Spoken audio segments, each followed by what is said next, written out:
Hello. I am John Beckman, Professor John Beckman, Dr. John Beckman, the father of sin, the transgenic mother of sin, your hostess with the mostest, half my brain tied behind my back from Southern Command. All right. So today I'm going to talk about extinctionism and red lines. So extinctionism is this idea that the philosophy that seems to be emerging in the United States is, again, there's like these weird subpopulations that have batshit crazy, bizarre philosophies. And one of these subpopulations has the idea that the world would be a better place without humans. And their behavior and the systems that they build seem to be entirely intent on producing the effect that human populations decrease. We worry about this a lot because as human populations decrease, innovation is going to decrease. So we're going to have less solutions to problems as the population decreases. Okay. We want to grow sustainably. We don't want to explode our growth, but we don't want to reduce the human population. That could create a downward spiral. So what's an example of an extinctionist philosophy? Destroying the economic incentive of farming so that humans, if there's no economic incentive to farm, farmers will not produce food. So if you start fucking with that system, you're going to end up in a world where there's no food and people will starve to death. That's just one example. I'm really starting to worry about this. Again, I do not feel comfortable. I do not feel like the American experience right now is sustainable and safe. I feel highly uncomfortable. And so I'm starting to prepare for bad things to happen. Tim Pool and Kevin Sorbo echoing this on X. Tim Pool says chickens are infrastructure. Kevin Sorbo says get some roosters for eggs, raise some bulls for milk. Then you will see that gender matters, especially at milking time.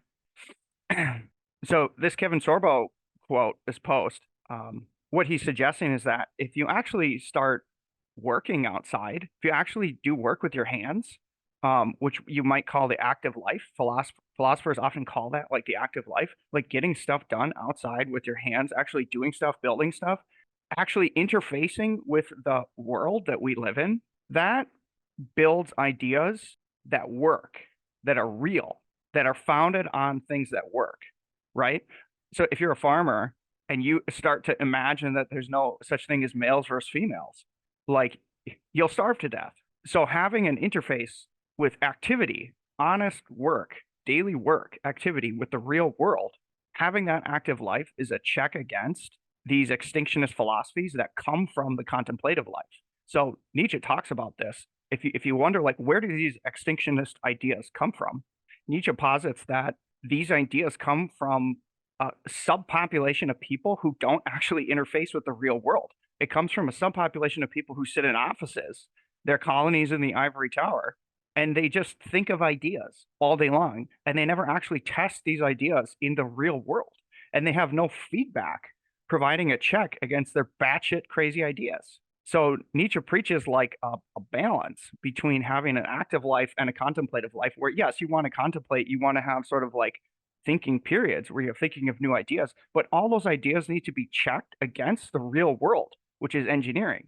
Base Mike Lee tweets, why do they hate the human race and long for its extinction? The reason that that idea exists is because there is a subpopulation of people who don't have to do any work. They just sit in offices and think about batshit crazy ideas all day. And if you focus your mind on that all day long, you will change the physical structure of your brain to believe insane things. That's where those ideas come from. All right, next thing I'm working on is I'm starting to brainstorm a list of Republican red lines. So red line is this idea, right, that you need to set real things in stone that if people cross, that's it.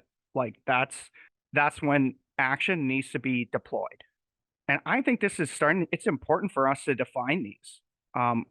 So I'm starting to think about like, what are the red lines within the Republican Party as I feel them right now? Like, these are things that if these lines were crossed, you can't cross these lines, or that's going to cause an uprising. And I believe that we need to set these and we need to express these, because one of my hypotheses is that I don't think the Democrat Party and the liberals, I don't think they understand that red lines even exist. Like, I think that one of their problems is it's like they're a persistent nag that keeps nagging and nagging and nagging and pushing and pushing and pushing and pushing and degrading us as Republicans over and over and over. And they think that they can just keep doing this over and over and over. And it's getting worse and worse and worse. And they think that like there's never going to be any pushback. And what I'm suggesting to you is that it's getting so bad that I worry that they're going to cross a line that they don't realize that they're crossing, and that is going to cause an explosion. So I want to state like these red lines. I also think this is a tangent. This is a tangent that I think falls into this red line idea is I think one of the reasons the Democrats and the Republicans, excuse me, one of the reasons that the Democrats and the liberals don't seem to perceive these red lines is I think they're all on drugs. I think they're all on SSRI antidepressant drugs. And I think that it's my hypothesis. I'm not a medical doctor, so don't listen to me. But it's my hypothesis that the SSRIs, they obviously change the emotions of a human. And my hypothesis is that all those range of emotions, the stress, the fear, the anxiety, the goods, the bads, the ups and the downs, all that is necessary in human life. It's necessary to go through bad periods where you don't feel good about certain things because that is what provides the stimulus to fix the shit in your life, to clean up your room, to do the things that you don't want to do. You're only going to do those things if you feel the negative impulse. And so we have a subpopulation of people who, instead of acting to defeat what's causing the negative impulse, they're taking drugs to change their emotion. And so they don't understand that they're spiraling downward into this psychotic loop that they can never get out of. And as they do this, it's my hypothesis that because we have a whole fucking population of people on these drugs that's managing the government of the United States, which controls our nuclear weapons, it's my hypothesis that those people, when they're on SSRIs, they might not be able to see or even comprehend what a red line is because they might not be able to see or empathize with how angry they're making some other people because they're on these drugs. They can't feel any fear and they can't feel any, well, like, they can't empathize in the other person's brain at what point they might punch back. Okay, so here is my list of Republican red lines. This is a brainstorm working draft right now. I would not call this the final draft, but I'd like to discuss these ideas, and I'm curious if anybody would provide feedback. So one, I mean, we should be able to all agree on these things. One, first of all the people in the United States need to acknowledge that the United States Constitution is the law of the land. That's the social contract. So one of the red lines here is people don't understand. If you start taking away the amendments of the United States Constitution, that means that like we no longer agree to your social contract. We will no longer agree to be part of your society if you are taking away the amendments that and the Constitution that sets up the entire social contract that we all agreed upon in the first place. So you're essentially moving like the rules for society that we all agreed with. Okay. If you start changing those things, you're going to quickly realize that you're invalidating the law, and you're not going to want to know what happens when you start invalidating the law. So obviously, then all citizens have complete free speech. There's no caveats. Free speech is non-negotiable. Every United States citizen has a right to say what they think on social media platforms, whether it's good or bad. We need to hear all the ideas, and the bad ideas will get pushed down. They'll be defeated from free speech. Okay. And this is important because this is something we can all agree on. It doesn't matter what party you are, what creed you are, what color you are. You can all agree that everybody has a right to say their opinion. Okay. If you don't agree to that, again, there's going to be a subpopulation of people who will fight for that. Like maybe you don't understand that.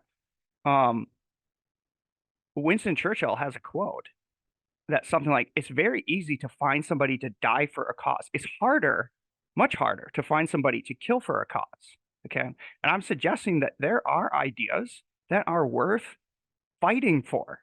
And some of those, and all those ideas are the United States Constitution. That's how our country was founded. We fought and killed for these things. Okay. So yeah, I just like people, we need to go back and believe and embrace our Constitution. That's what holds us together as a society. Okay. The government cannot destroy citizens' livelihood based on their speech, okay? So the government cannot choose targets of people based on what they're saying online and target them for secret destruction. The government cannot find a crime to destroy target citizens. So what's happening now with Trump is they're charging him with 100 odds and ends ridiculous charges, which initiates a giant investigation where they're just looking for anything. Anybody can be found and convicted of a crime if you pull all the data from their entire life, okay? Everybody's guilty of something. We cannot have a government that's targeting citizens, finding crimes, seeking out and actively opening investigations on innocent people to find a crime to charge them with to put them in prison. We cannot do that. There's people now that are in prison for posting memes. We can't accept that as Republicans. And we won't accept that as Republicans. Society based on merit. I want a society that is getting better, that is improving, that conditions are beautiful, conditions are good. I want to live in that society. That's the society that I want, and I think that you get there through merit. You force and enforce and reward hard work and productivity. That's what we need in our society. That's what's going to create an ascendant society, not a decadent society. Society should invest in and support the growth of the human population. So non-extinctionist philosophies. This means supporting reproduction, okay? We need to give rewards to people who are reproducing here. Otherwise, we're going to end up conquered by people with a higher birth rate, okay? A conquering nation, potentially a peaceful conquering nation with a higher birth rate, can just walk across our border and take our land. I don't like that. So we should develop systems that reward and support reproduction of our American people, our people that we care about. No forced medical treatments under any condition. I should be able to control what I put into my body. The United States government should not be able to force me to take an experimental medical treatment. That's unethical. And anybody who writes IRBs, which are institutional review board approvals, knows this to be true. You can't force people to participate in medical experiments. I mean, it's obvious. This is not something that people should disagree on. 8, the people have the right to hold and enforce justice over the government. There will be equivalent retribution. This is a little bit harsh, where a government employee will be destroyed for each public citizen that was destroyed. What I'm very upset about, what I'm very angry about, is that the United States government, the FBI and the CIA, and all these secret programs have built systems where they investigate and destroy public citizens for speech, for their speech. And I think that once there's going to be, I'm assuming there's going to be this list that's released of all the people that were targeted, okay, for destruction. When they release the Twitter files, when they release that, I think that we should look at every single one of those people in the government who did that, who implemented those actions, and those people should face equivalent retribution. The government cannot jail a presidential candidate, okay? If you take my candidate and you put him in prison, you are manipulating the election. And if you are manipulating the election in front of my open eyes, you're destroying the social contract. And again, the only reason, I believe that the only reason we are held together is because of this social contract, or social contract. You cannot destroy the social contract, and jailing the president is part of that. You're destroying the democracy that we live in. You have to give the people the right to vote and choose what they think is best. The right to hold and inherit crypto. The United States is destroying our money. It's destroying the US dollar. That makes me sad. Because of that, I have to take my money and put it in a different place that's safer, that's decentralized, crypto. Now we're at the point where we need the right to hold that, and you can't take that from me. And if you think that the government can take that from me, there's going to be problems. States have the rights to control their own borders. It is the job of the government of each state and the job of the federal government to protect the United States citizens. I don't feel safe right now. I do not feel safe when the border both on the north and the south and on the coast, is apparently just completely open where people can just walk in. We have no idea who they are. We have no idea what their intentions are. We have no idea if they're from a foreign military. I feel like we are ripe to be sacked by barbarians. I do not feel safe. We have the right to control our own borders. In line with that, we should be vetting the intellectual, physical health, and value of all migrants that come into the United States. We, the people, should be able to vote for who we let in and how many we let in. We should be able to decide. One of the things that I experience in academia is I collaborate with many, many wonderful people from all over the world, many different cultures, and many different colleagues come to universities to do research from all over the world.